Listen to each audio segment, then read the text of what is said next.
जिस घर में कभी मंदिर में दिए नहीं जलते, जिस घर में 5, 3, 7 इतनी बहुएं हैं, बेटियां हैं, कुनबा भरा हुआ है, फिर भी उस घर में कभी संध्या वाती नहीं होती, दिए नहीं जलाए जाते, पूजा नहीं होती, मंदिर में दीप नहीं जलता।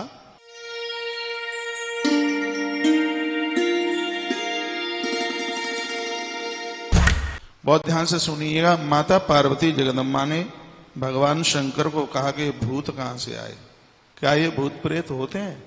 ये मां दुर्गा ने पूछा महादेव को। देवी कहते कि भूत मातेत संग्रष्टा ग्रामे ग्रामे पुरे पुरे, गांव गांव नगर नगर में ये भूत होते हैं। तो हम आपसे पूछना चाहते हैं। महादेव को पूछा कि भूत होते हैं? शंकर जी ने कहा मेरे तो बीच में भूत ही ज्यादा रहते हैं। भूत होते हैं? क्या भूत किसको नुकसान पहुंचाते हैं? ये भूत किसके घर में रहते हैं? ये भूत आए कहां से?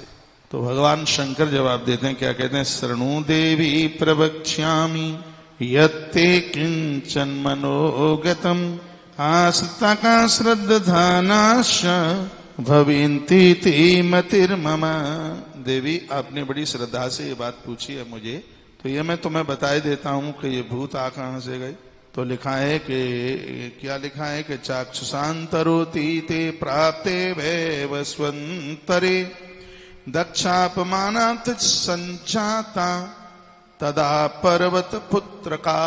जब तुम दक्ष की बेटी के रूप में थे, यज्ञ में तुम्हारा शरीर जला, फिर तुम पर्वत की बेटी बन करके आई और मैंने तुम्हारे साथ में विवाह किया। विवाहे चैव संजाते सर्वदेव मनोरमे, सर्वदेव मनोरमे, मैंने तुम्हारे साथ विवाह किया। और विवाह के तत्पश्चात मैं कैलाश पर आया और 100 वर्ष के लिए मैं तुम्हें एक गुफा के अंदर लेके गया।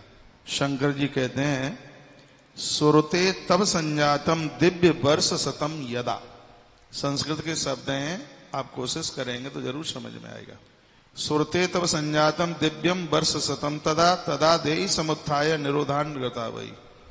भोलेनाथ कहते हैं मैं तुमको 100 वर्ष के लिए एक गुफा में लेके चला गया। उस समय तारकासुर का बड़ा अतिक्रमण हो रहा था। देवता लोग उस गुफा के सन्मुख प्रार्थना करने लगे, मैं तुम्हें छोड़कर 100 वर्ष के तत्पश्चात देवताओं के पास मिलने को आया। द्वारा फिर मैं तुम्हारे पास में पहुंचा तो तुम्हें इतना क्रोध आया, देवी तुमसे उसी समय एक ब्रह्म राक्षसी पैदा हो गई तुम्हारे क्रोध के द्वारा। भोलेनाथ कहते हैं वो तुमसे वो प्रकट हुई और देखते देखते उसी के द्वारा 10 करोड़ भूत इकट्ठे हो गए। उसने 10 दिशाओं में 10 करोड़ भूतों को तैयार कर दिया।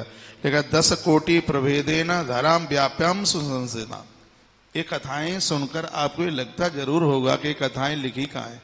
ये कथाएं अपने ही ग्रंथों में लिखी हैं, अपने जो धार्मिक ग्रंथ हैं, अपने पुराण हैं, उसी में ये सब लिखा हुआ है।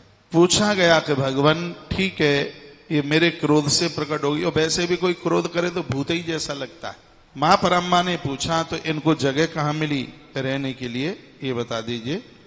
तो भगवान क्या कहते हैं, मेरी बहनें माताएं सुनिए, तुमसे ही शुरुआत की है। क्या कहा कि यस्मन ग्रहे नरापंचै स्त्रीत्रम तावतिष्ठगाहा। जिस घर में 5-7 स्त्रियां होती हुई भी, बेटियां हैं, बहुएं हैं, चाची है, ताई है, दादी है, ये सब कुछ होने के बाद भी अंधकारिंद नाग्निश्यः।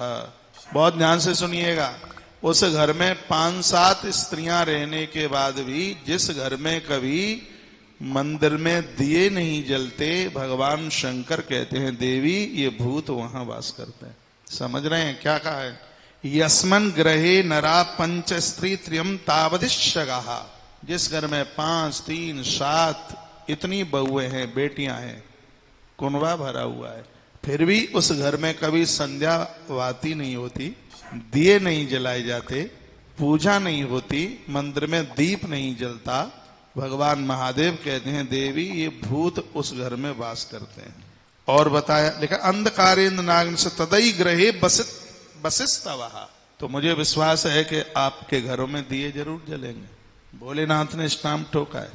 और वो तो समझ लीजिए कि हमारे और आपको भूत लगे नहीं है, नहीं तो जिनको भूता प्रेता लगे उनको पूछना, जिंदगी जीना मुश्किल हो गया है। मैंने वहां देखा है मेहंदीपुर बालाजी में अच्छे अच्छे संभ्रांत परिवारों की गृहिणियां इतनी परेशान है, बाल बिखरे पड़े हैं, पति 5 लाख रुपया महीना कमाता है, घर कूड़ादान हो रहा है, बच्चे परेशान हो रहे हैं, तबाह हो रहे हैं। आप मेरी बहुत बातें मानते हो, ये भी बात मान लो।